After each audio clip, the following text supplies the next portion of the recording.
podcast where truth moves faster than a Holstein calf. No waiting on some pretty page. We're charting new ground in the digital age. From genomic codes to roll-out facts, we cut through the noise, no holding back. Not your daddy's dairy news tonight. We're sparking debates with every insight. The ring's not where the real fight's at. It's in the data, in the channel chat. From pasture to processor to your morning cup, we're raising the stakes. Try and get ahead of herd. Yeah! Where the future's more than just a word. Ahead of herd. Come on! The bullvine's calling, let your voice be heard. Welcome to the Bullvine Podcast, your honest, no-nonsense source for the latest in the dairy world. Today, we're diving into the biggest shakeups facing the dairy industry in 2025. From trade wars to global shifts, we've got the insights to help you navigate and thrive. Stay tuned and get ready to take your farm to the next level. Welcome back to the Bullvine Podcast, the show that digs deep into the topics that matter to dairy producers. That's right. Today, we're tackling a really interesting feature article from the Bullvine that's got everyone talking. We're going to break it all down. Absolutely. And this isn't just, any article. It's a deep dive into something that truly sent shockwaves through our industry this spring. We're talking about dairy's $6 billion shock. Surviving the new reality. Yeah, that one. Zooms right in on those infamous 9 days in April. A very intense period. Right, a brief, intense period that led to a projected, get this, $6 billion loss for the American dairy industry. Just staggering. So our mission today is to really understand the rapid-fire events that unfolded, what actually happened during that critical time. Yeah, unpack that timeline. And where did the pain hit hardest? Because it wasn't the same everywhere, was it? Definitely not. Very regional. And most importantly, what can you, listening right now, what can you actually do to navigate this profoundly new reality? Practical steps. That's key. Exactly. This isn't just about the numbers. It's about providing, practical, actionable strategies for your operations survival and hopefully long-term thriving. Right. Now, as we unpack the article's analysis of these trade tensions and the economic fallout, we want to be really clear. Our role here is just to impartially convey the information and perspectives presented in the source material. Yep, just reporting what the article says. We're not endorsing any particular political viewpoint here, just laying out the analysis. You got it. So. And the article really hammers home that this isn't just some, abstract trade spat happening way off in Washington that you can afford to ignore. No, not at all. It's hitting your bottom line right now. It doesn't matter if you're running 50 head in Vermont or, 5,000 out in California's Central Valley. We know many of you have milked cows through droughts, recessions, regulatory nightmares, you name it. We've seen tough times before. But as the article puts it, spring 2025 truly, quote, knocked the U.S. dairy industry sideways. That's a good description. Sideways. Adaptability isn't just a buzzword anymore. It's the absolute key to making it through this. Survival, really. Yeah. And if you haven't felt it directly in your milk check yet, well, you need to buckle up and pay close attention to this deep dive because the ripple effects are definitely still unfolding. Okay, so let's unpack this dramatic period. The article calls it 9 days that changed everything. Quite the headline. It really set the stage for an unprecedented rapid escalation of trade tensions with China. It seemed to catch even seasoned industry veterans off guard. Yeah, the speed was something else. And the whole situation actually began simmering, well before April. It didn't just pop up overnight. No. Back on February 4th, the U.S. administration put in place what seemed like a modest 10% tariff on a whole range of Chinese imports. Right. The justification cited was national security concerns related to fentanyl trafficking, according to the article. Okay. And then by March 10th, China had already fired back. Yep.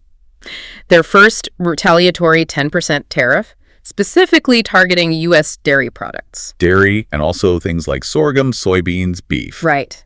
It was a clear signal, wasn't it? A tit-for-tat response. Definitely showed neither side was willing to back down easily. And that was just the beginning. You can just imagine the tension, right? Trading floors, boardrooms, phones ringing off the hook at the co-ops. Oh, yeah. People scrambling, trying to figure out what just happened and what it meant. And what truly jumped out at me digging into this article was how quickly that initial sort of skirmish spiraled. Into a full-blown trade war, basically. Exactly. The article describes this dramatic acceleration when, according to the source, President Trump, in a speech framed around Liberation Day on April 3rd, Seems okay. announced an additional 34% tariff on all goods imported from China. Wow, okay, so that brought the total U.S. rate up to? A pretty staggering 54% cumulative. 54%. Yeah. And the article notes the administration justified this by pointing to China's own existing, quote, 67% trade barriers and framed it as fixing long-standing unfair trade practices. Right. Standard justifications in these situations. And China, true to form, didn't blink. They responded immediately. Immediately announced a symmetrical response on April 4th. A matching 34% retaliatory tariff on all goods imported from the United States. All goods. Ouch. Scheduled to kick in just a few days later, April 10th. So this wasn't just a simple exchange anymore. No way. This was a clear escalation. It effectively more than tripled the punitive duties facing U.S. dairy exporters almost overnight. The sense of disbelief must have turned into real panic for a lot of folks. You bet, as the implications started to sink in. Okay, so here's what the article says. It gets really interesting. It zeroes in on that critical 9-day period, April 2nd to April 12th, The core of the crisis. describing it as an unprecedented spike in trade hostilities. The U.S. really signaled its intent, like maximum pressure, on April 9th. What happened then? They raised the U.S. tariff on Chinese goods to a cumulative rate of 145%. 145%. Yeah. But what made it even more, I guess, aggressive was the simultaneous announcement. A 90-day pause on new tariffs for all other countries. So isolating China. Exactly. The article describes it as a calculated geopolitical maneuver. Isolate Beijing economically, diplomatically. Prevent a united front against, well, what the article calls U.S. protectionist policies. Right. So for us in dairy, this meant the China market was collapsing, but vital channels to Mexico, Canada. Which were already strained. Right, already strained. But they were spared from that extreme level of escalation, at least for that moment. A small mercy, maybe? A temporary reprieve elsewhere. In China's response, I'm guessing swift again. Once again, swift and severe, showed they weren't backing down. On April 10th. The day their previous 34% was supposed to start. Exactly. Instead of 34%, the rate on U.S. goods jumped to 84%. 84%. Good grief. And it didn't stop there. Just 2 days later, April 12th, China escalated again to a final, truly prohibitive rate of 125%. 125. Wow. The article emphasizes that this made U.S. dairy exports to China, quote, no longer marketable. That was the government's own term. No longer marketable. Yeah, that says it all. This wasn't just a number. It was like a commercial blockade. Right. Overnight, it just ripped apart years of market development work. And way more severe than the 2018-2019 dispute, right? That was like 25% tariffs. Yeah, around 25%, which still allowed some participation, some trade. Yeah. But 125% price competitiveness is just gone, erased. Imagine being a processor. You've got contracts, commitments, and suddenly your product is priced completely out of your biggest market. The article talks about this palpable sense of shock, disbelief, turning into just frantic efforts to find anyone else to buy the stuff. A nightmare scenario. So the immediate impact on specific exports, it was profound, almost instantaneous. Let's hear the numbers. The article laid them out pretty starkly. Okay, the May numbers really tell the ugly story, as the article puts it. Whey exports to China plummeted by 70%. 70%? That's huge. Mostly the low-protein whey permeate, right? The backbone of the trade. Yeah, 34 million pounds less of it. And the higher value whey protein concentrate, WPC, that fell even more, 83%. 83% drop, wow. And lactose. And fare much better, down 59% in May. Okay, put that in context for us. How much were we selling there before this? That's the kicker. Before this mess, China was buying a massive 42% of all U.S. whey exports. 42%.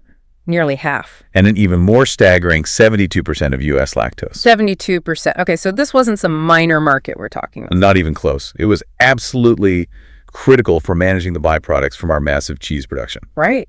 Got to do something with all that whey. So when that tap just suddenly turned off, it created this enormous ripple effect through the whole supply chain. Hit the cheese plants especially hard. Okay, and this is where the article brings in that concept. The profitability mirage. Explain that. Right. So you might have looked at the national all-milk price forecasts, and surprisingly, they stayed relatively stable through the summer. Holding around, what, $22 per hundredweight in August? Something like that? Exactly. But that stability masked severe pain underneath. How so? Because the U.S. dairy system, especially the huge cheese sector in the Midwest, is structurally dependent on efficiently and profitably getting rid of whey. Its main byproduct. And China was that indispensable market for the low-protein whey that permeated. They absorbed vast quantities. Okay. When that market vanished, the whey surplus created this huge bottleneck, both logistically and financially, for the cheese plants. So a valuable byproduct suddenly becomes a costly disposal problem. Exactly. And that erodes the profitability of their main business, making cheese. Right. So think of it like this. Your overall farm income might look okay on paper because, say, butter and cheese sales were strong to other markets. But if one crucial high-value component of your milk, the whey stream in this case, suddenly becomes unsellable or has to be dumped at a huge discount. That's a massive localized pain. Right. And the average national price doesn't fully capture that specific hit. So while the national forecasts seemed maybe manageable, a lot of producers and processors were actually facing an acute profitability crisis, hidden by the averages. Yeah, and in fact, the USDA's Economic Research Service had already slashed its 2025 all-milk price forecast by 50 cents a hundredweight, down to $21.10. Okay. And the Class 3 milk price, that got cut by 35 cents to $17.60. Futures contracts for May and June actually sank below $17 for a bit. Wow. So the market was reacting, just maybe not reflected in that single all-milk number initially. Exactly. And the wider economic ripples were significant, too. The overall effective U.S. tariff rate hit 18.6%, the highest since 1933. Since the Great Depression era. Wow. Yeah. Threatening inflation, potentially reducing real GDP across the whole economy, not just dairy. Okay, so while the U.S. and China are throwing these tariff punches, what about competitors? Good question. The market dynamics shifted incredibly quickly. Competitors were basically waiting in the wings. Like New Zealand. Exactly. The article highlights New Zealand's insurmountable advantage.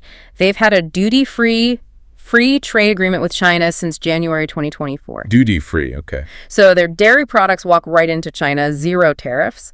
Meanwhile, U.S. stuff is facing 84%, 125% tariffs. You can imagine the price gap. It's enormous. Yeah. No amount of efficiency or quality improvement on our side could possibly bridge that kind of tariff difference. So what happened to their market share? New Zealand now controls a massive 46% of China's dairy import market. 46%. Huge increase. Dramatic increase from an already strong position. But it's not just market share, right?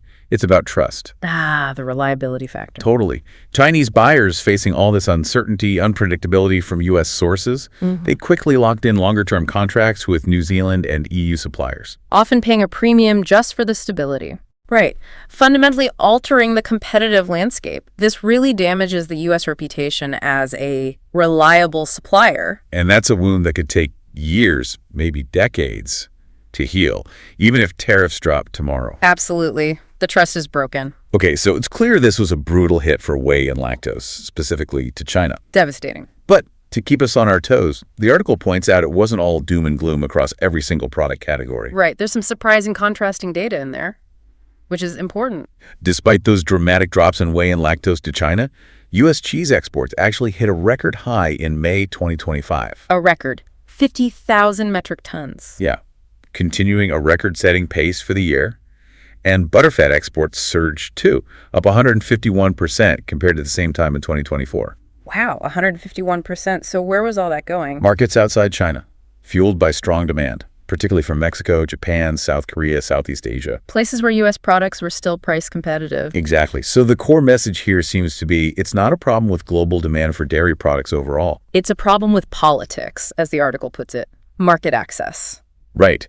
And they even mentioned that brief diplomatic truce in mid-May. It paused the tariff hikes for a moment. Yeah, and Chinese buyers rushed back in briefly, right? Boosted June whey and lactose exports temporarily. But that just underscored how sensitive the market was, and the underlying demand that competitors were quickly moving to capture long-term shows how fragile those connections became. Yeah, it definitely highlights the volatility. Okay, so we've seen how fast the global trade winds shifted, creating this, well, perfect storm. But storms rarely hit every shore with the same force, do they? Good point. The article really dives into how this tariff avalanche cascaded across the country. Very different experiences depending on where your farm is. That's an excellent point. The What? regional impacts were far from uniform. Let's start with America's dairy land itself, Wisconsin. Yeah, the $52.8 billion dairy economy there. How'd they fare? Took it right on the chin. University extension economists there are projecting state losses between $1 to $2 billion this year alone. $1 to $2 billion. That's huge for one state. It's not abstract. It's real farms facing potentially existential challenges. If you're milking in Wisconsin, the article says the eastern counties. Like Kewaunee, Brown, Manitowoc. Yeah, those areas with the large operations closely tied to the big export-heavy processors, they got hammered the worst. Because those processors had invested heavily in whey and lactose facilities specifically for China. Exactly. State-of-the-art stuff. When those markets just evaporated, the financial fallout was immediate. Severe. But it wasn't the same story everywhere in Wisconsin? No. In stark contrast, the smaller operations, maybe grazing dairies in the driftless region Grant, Crawford counties, they showed more resilience. Why was that? They weren't, as the article puts it, hanging their hat on China to begin with, often serving more local markets or processors with different broader strategies. Makes sense. Diversification helps. So for a typical, say, 250-cow Wisconsin operation, the economic modeling suggests income reductions of 15% to 50%. 15 to 50%. Wow, that translates to... Annual losses anywhere from $27,000 up to $110,000. Imagine that phone call, or just seeing that on your statement.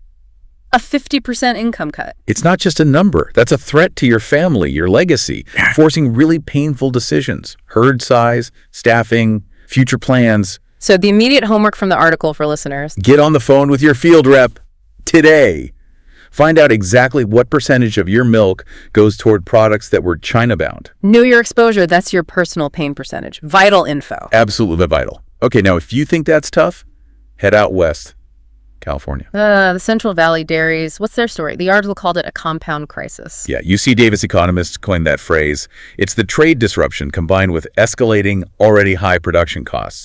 A perfect storm. What kind of cost increases are we talking? Feed costs jumped $18, $22 per ton for imported concentrates. Ouch, plus water costs. Adding another $1.25 per hundredweight. That's driven by the ongoing water scarcity regulatory stuff like SGMA. Sustainable Groundwater Management Act, yeah, mandating pumping reductions. Big deal right there. Huge deal. And on top of that, energy costs up 12% year over year. Yeah. Affects everything. Cooling, irrigation. Okay, give us a concrete example. What does that mean for a large dairy? For a, say, 3,000 cow operation using maybe 300 tons of concentrate a month, that's an extra $6,600 in feed costs. Every month. 6,600 extra, if you can even reliably source the alternatives. That's the other challenge. So what are the smart operators doing? They're locking in Q1 2026 feed pricing now, trying to get ahead of it. But it's complex, right? Not just locking prices. No, it's diversifying suppliers, reducing dependency on just one source, looking at longer-term hay contracts while they can, hedging against future spikes. The article points out that the sheer scale of those Central Valley operations. Oh.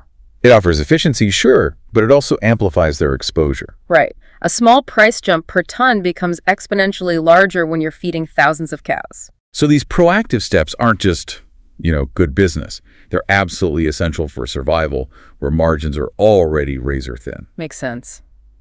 Okay, let's swing over to the Northeast, Pennsylvania. What are their unique challenges? It's a different flavor of crisis, but just as tough for their mostly mid-sized farms. Their dairy sector exported $364 million last year. But mostly to Canada and Mexico, right? Not China so much. Exactly. So they're dealing with the planning nightmares from existing 25% tariffs on non-USMCA goods. Stuff not covered by the US-Mexico-Canada agreement? Right. And the looming threat of broader 35% tariffs from these really critical trading partners, that creates huge uncertainty. And the farm structure there is different, too. Yeah, unlike the mega dairies out west, Pennsylvania is mostly 150, 300 cow operations. They depend heavily on processor premiums, regional relationships. Less cushion to absorb shocks like this? Precisely. No large-scale cushion. So the uncertainty itself disrupts the regional supply chains. Concerns about rising costs of inputs from Canada crossing those tariff lines. Like equipment parts, specific feed ingredients. Exactly. Even the prospect of tariffs on those things can throw a wrench into budgeting, planning. It creates this cascading effect on profitability for farms already on tight margins. Okay, so Washington throws these curveballs, hitting producers differently all over the place. What are the big players, the co-ops, the broader industry actually doing on the ground? Great question. The article details how they're reacting, and there are some pretty proactive strategies emerging. Like DFA, what are they up to? DFA, for instance, is implementing aggressive Southeast Asia marketing strategies, looking to launch by Q4. They're actively managing the domestic cheese surplus risk. That comes from exports being blocked. Right, finding new avenues for it, and enhancing feed purchasing programs through their regional teams to get better prices for members. Okay, how about Land O'Lakes? They're focusing on enhanced market development for alternative export channels, accelerating domestic protein ingredient programs, trying to capture more value from components, Smart move. and offering a 6-month payment stabilization for members hit hardest by export disruption, a critical buffer. That's significant. What about the Northeast co-ops? They're optimizing their use of the Canadian tariff rate quotas, the TRQs. Ah, those specific volume limits for imports into Canada at lower tariffs. Exactly. Maximizing that allocation is crucial for managing costs and keeping that market access, given the unique trade relationship.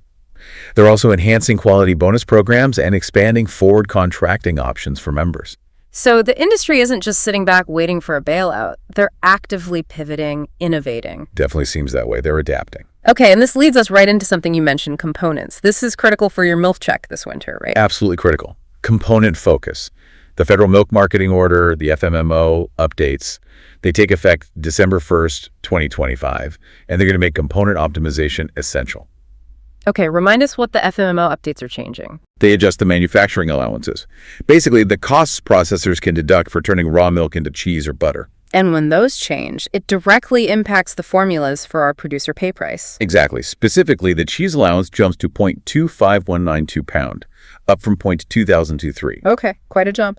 And butter. Butter increases to 0.2272 counts per pound from 0.1715. Also significant. So this is a big shift in how value is assigned in the system. It really is. And current industry trends already show butterfat averaging 4.41%, up from 4.36% last year. Proteins at 3.42%, up from 3.38%. The trend is already there. So what's the real talk impact for a producer? Huge. University extension calculations show that just increasing protein content by 0.15% across a 300-cow herd generates about $22,500 in extra annual revenue. $22,500 extra just for a 0.15% protein bump. That's not pocket change. That's a serious boost to your bottom line. Why such a big impact? Because the market, and now the FMMO explicitly, is recognizing the increased value of those specific components. It directly rewards you for producing higher quality milk tailored to what manufacturers and consumers want. Okay, so how do you achieve that? What are the strategies? Focusing genetics on high-protein bulls. Maximizing nutrition for RUP, rumen undegradable protein. Making sure cows absorb and use protein efficiently for components. Right, and implementing management systems that boost overall milk quality premiums. And this shift also lines up with domestic demand too, right? Like Greek yogurt makers. Perfectly. Processors making products like Greek yogurt specifically seek milk with 3.3% plus protein, consistent butterfat.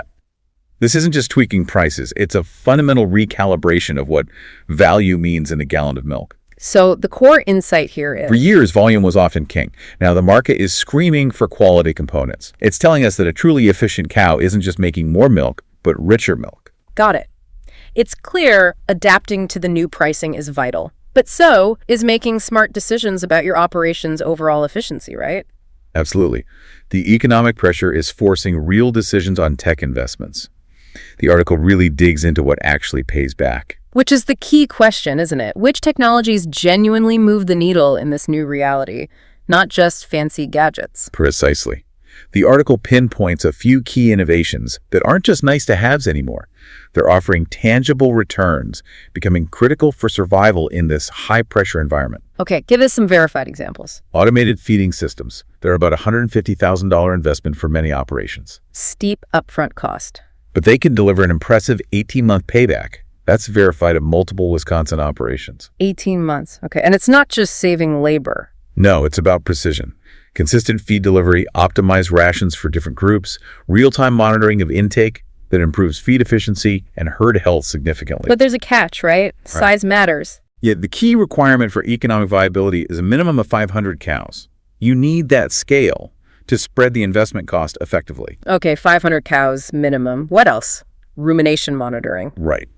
Quality systems cost around $75 per cow, but a University of Wisconsin study, 500 cows showed health issues identified 3.2 days earlier. 3.2 days earlier. That's huge in catching problems. Invaluable. Means you intervene before a sick cow really crashes. Leads to dramatically reduced vet bills, less medication, better repro performance because cows aren't falling off their lactation curve. Makes sense. Okay, what about the big one, robotic milking? Bigger investment, yeah. Around $250,000 per unit. Needs at a 70 cow minimum per robot for the economics to pencil out. But there's a reality check, the article mentioned. Yeah. Labor savings only really work if you can actually reduce staff hours or effectively reallocate that labor, not just move people around to supervise robots. Good point. And there was another critical detail about failures. Right. Often overlooked. 62% of robotic milking system failures are linked to underpowered electrical infrastructure. 62%. Because of electricity. Yeah. It's like a $15,000 preventable issue, but it can derail a six-figure investment if you don't proactively check and upgrade your power supply. Wow. So the key isn't just the tech itself. It's the execution, the training, making sure your existing setup can handle it. Diligent execution, proper training, robust infrastructure. That's the difference maker. Okay. What's fascinating, too, is how programs once considered maybe optional safety nets are now looking essential, like DMC. Exactly.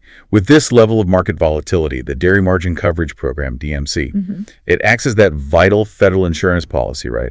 Protects you when milk prices fall below feed costs. Used to be seen as maybe just a nice to have. Now it's essential risk management.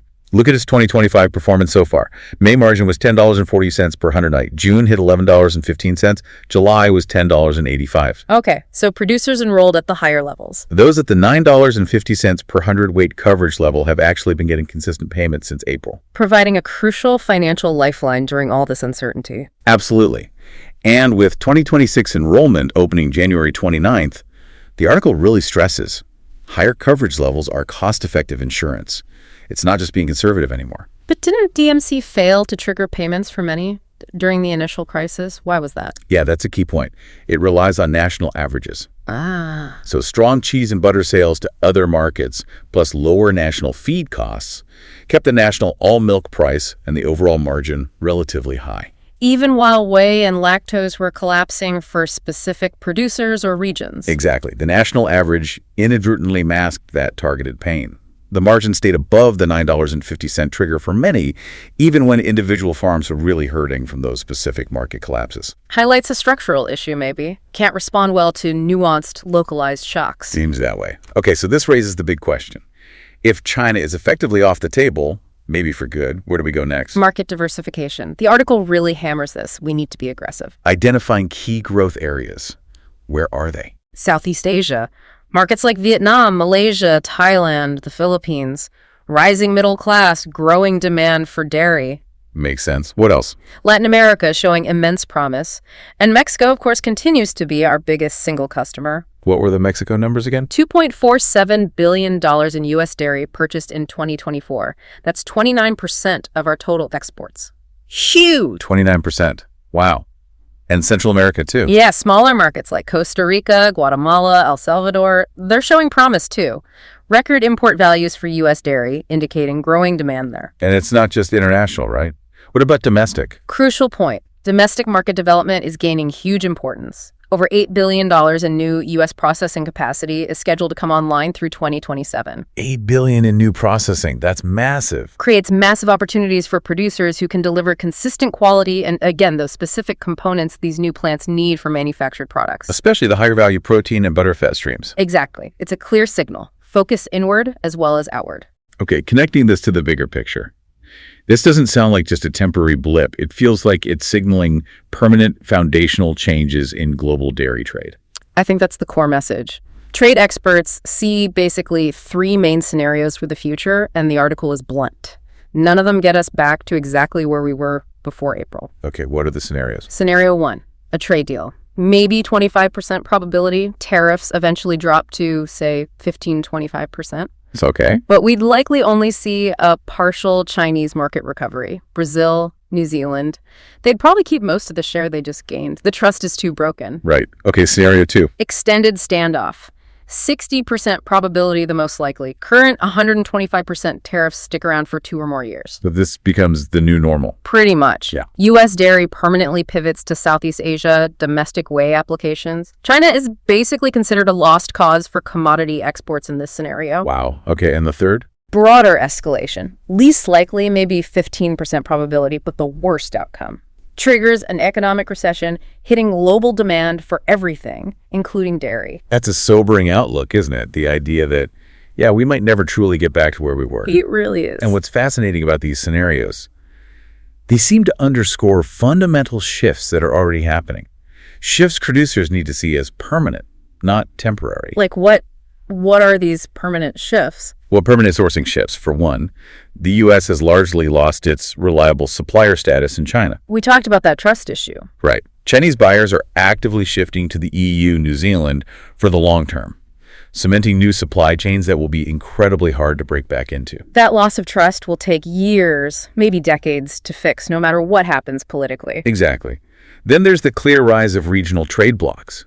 The volatility with China makes agreements like USMCA strategically much more important. Even with its own ongoing disputes. Right. They become anchors in an unpredictable global sea. And the crisis is forcing a new priority. Supply chain resilience over pure efficiency. Explain that. For decades, it was all about lowest cost, right? Yeah. Often relying on one huge, cheap end market like China for whey. Optimize for efficiency above all else. But the crisis showed the catastrophic flaw in that. Now, the priority is diversification, redundancy, even if it costs a bit more. It's about protecting against future shocks. Makes sense. Building in buffers. We're also seeing acceleration of value-added products over commodities. The cheese and butterfat success versus the whey lactose collapse. Clear mandate, move up the value chain, reinforced by those FMMO changes we talked about, make more profitable products from our milk. And finally, Consolidation. This whole situation will likely speed up the ongoing trend. Fewer but larger farms. we've seen that already. Since 2017 alone, the U.S. lost nearly 16,000 dairy farms while increasing total milk production. Right. And the geographic concentration towards regions with lower costs, better market access, that'll continue. Puts immense pressure on smaller, maybe less adaptable operations. Okay, so that's a lot of complex dynamics, big shifts. What does it all mean for you, the listener, right now, this fall? The article lays out a clear, immediate action plan for fall 2025. Let's hear it. What should producers be doing right now, September through November? Assess your risk. That's step 1. Call your processor today. Get specific answers. Exactly. What percentage of your milk goes to those China-bound products? How has your pay price formula changed since April? What's their backup plan for whey marketing? Know your specifics. That's your baseline. Then step 2, Yeah, lockdown 2026. meaning. Get your DMC enrollment sorted. Deadline's January 29th. Secure feed contracts for Q1 2026. Try to mitigate that input volatility. And talk to your banker. Solidify banking relationships for operating credit, especially with Cornell projecting $6 billion in cumulative losses. Lenders are watching this closely. Good point. Okay, and through the end of the year. Strategic moves. Component optimization genetics, nutrition, quality monitoring systems, Yeah. and make proven technology investments. Things with a verified payback, like we discussed. Automated feed, health monitoring, repro management platforms. Right. It's about proactive management, not reactive. Taking control where you can, instead of just waiting for external forces to decide your future. Well said. Look, this isn't weather or disease, right? It's political volatility. That makes long-term planning incredibly difficult. Understatement of the year. But the operations that are thriving, or at least navigating this successfully right now, they aren't waiting for Washington to fix it. They're taking action themselves. The article really brings it home by recapping 3 things successful producers are doing. 1, maximizing efficiency with proven tech that delivers a clear ROI, not just shiny objects. 2, actively optimizing components for December's FMMO pricing changes. Understanding those updates are a game changer for profitability. Right. Getting ready for that shift. And 3, building financial reserves. Navigating continued volatility requires a strong balance sheet. That's your best defense. Cash is king, especially now. The era of single market optimization, truly over. Feed efficiency isn't a nice to have anymore, it's survival. Component optimization isn't next year's strategy, it's this December's reality. The rules changed back in April. Those 9 days changed the rules. And your decisions this fall will determine which side of dairy's new reality your operation lands on. Stay sharp, stay flexible, keep your eyes on the next move. Powerful stuff. So after digesting all of that, what's the single key takeaway? What's the most important thing for a farmer listening today? Yeah, boiling it down, the article's key takeaways are really clear, really immediate. They push us towards decisive action right now. Okay, number one. Diversify your export channels. Now, way down 70% to China. You need to encourage your processors to look hard at Southeast Asia, Latin America. They're still hungry for U.S. products. Huge growth potential there. Don't rely on one basket. Okay. Number two. Push that protein percentage. We said it before, but that 0.15% bump, that's potentially $22,500 extra annually for a 300-cow herd. Focus your genetics, your nutrition protocols on protein right now. Get aligned with those new FMMO realities coming in December. Capture that value. Number three. Invest in tech that pays back. Precision feeding, rumination monitors. They're showing real 10% feed efficiency gains. That's $200, $400 per cow yearly. But remember the caveat. Right. Remember the 500 cow minimum for the economics on automated feeding to really work. Generally speaking, do your own math. Okay. Number four. Lock down your 2026 inputs. Today, feed costs are volatile.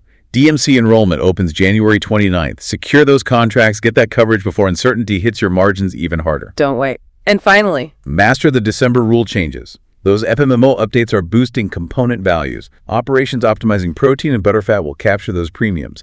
Others will simply miss out on a significant opportunity. it's a clear choice, really. So, as you step off this deep dive, head back out to the farm.